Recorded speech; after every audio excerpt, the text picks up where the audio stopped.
The Lord told me my daughter was suffering from cancer, and the cancer had spread on her brain and her spine. The doctor gave her 3 months to live.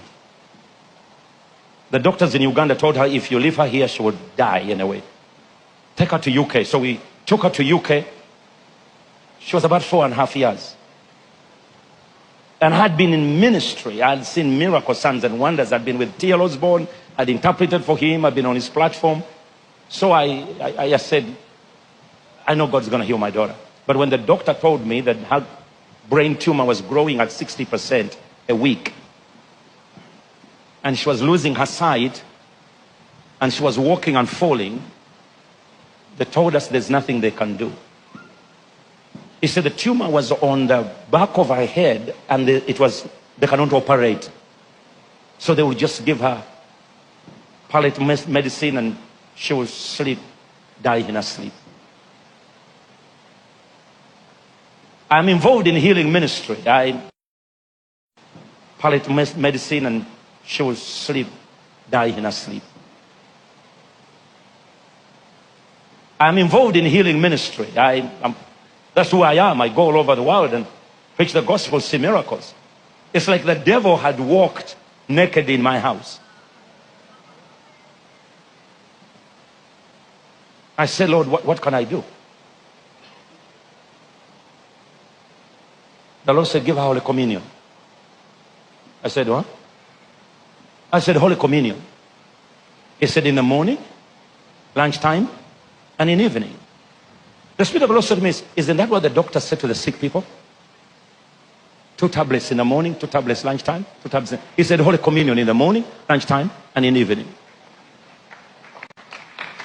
So we gave her Holy Communion 3 times.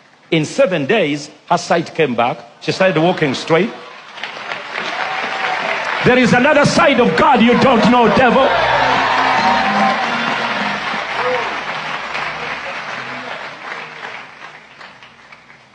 And so 7 neurosurgeons in Great Ormond Hospital in London gathered all together, and they called me and my wife. They said, come here. They said, you Africans, you have got herbal medicine. What have you been giving your daughter? We said, nothing. They said, no, tell us. What have you been giving your daughter? We want to know. We said, Holy Communion. They said, ha ha. They all laughed. We said, that's what we've been giving her. He said, you cannot tell. So they took the x-rays, the MRI scan, and they said the tumor shrunk from her brain and it stood aside by itself. And the doctor said, we don't know whether it's cancerous or not. We need to go in, remove it, and find out whether it's benign or whatever. I said, no problem. You can operate. They operated. They removed the tumor. They found it was cancerous. Now we start another battle. They said, well, this is what you're going to do. This is what you're going to do. And Pastor, God is a witness. My daughter is giving her all these kind of medicines. She's getting worse. Getting worse. Getting worse. And Pastor Bernard Price in Phoenix calls me. He said, Pastor Robert, my wife has been diagnosed with colon cancer. Where are you? Come and pray for my wife. And the Lord said, that is your medicine. So I told my wife, our daughter was very, very sick. We never thought that she would survive. She was neutropenic. There was nothing they could do. Her flesh was falling off. And so I told my wife, I said, I found medicine. It's in Phoenix, Arizona. She said, go get it. So I jumped on a plane and landed in Phoenix, prayed for Mrs. Price, rebuked the colon cancer, and I went back. Got on American Airlines, landed in Houston. And I went and saw Mama Dodie Osteen, the mother of Joel Osteen. And I said, my daughter is dying of cancer, but you survived cancer. We've been friends for a long time. I said, you survived cancer. I wanted to agree with me. She said, God is going to heal your daughter. I said, bye. I caught a flight. I'm flying back to England. At that time, my daughter is really dying. But at 3 in the morning, I'm in the air. 3 in the morning, My wife is tired of taking care of her, so she does off. She has a nurse, 2 nurses taking care of her. Amazingly, the nurse said, let me go down there and get coffee. So this nurse goes. Another one said, they have called me home. My child is sort of fever. She also goes. So my wife remains alone. Another nurse walks in. She said, hello, Christiana, how are you?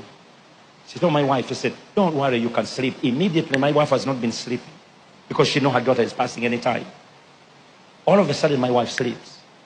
This nurse comes and says, you are fine. He removes all the tubes from her and says, you'll be fine. So she walks out.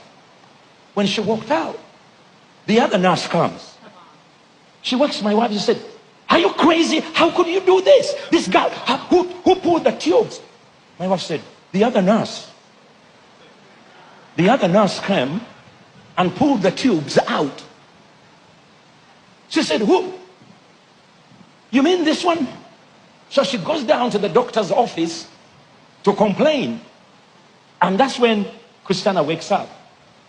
She said, Mom, where's Dad? I land at Gatwick, get a cab, drive straight to central London, arrive there, and my daughter is seated. And the cancer is gone. There is another side of God the devil doesn't know.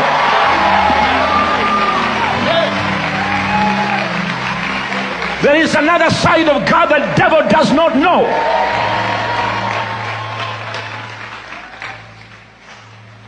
You may see that.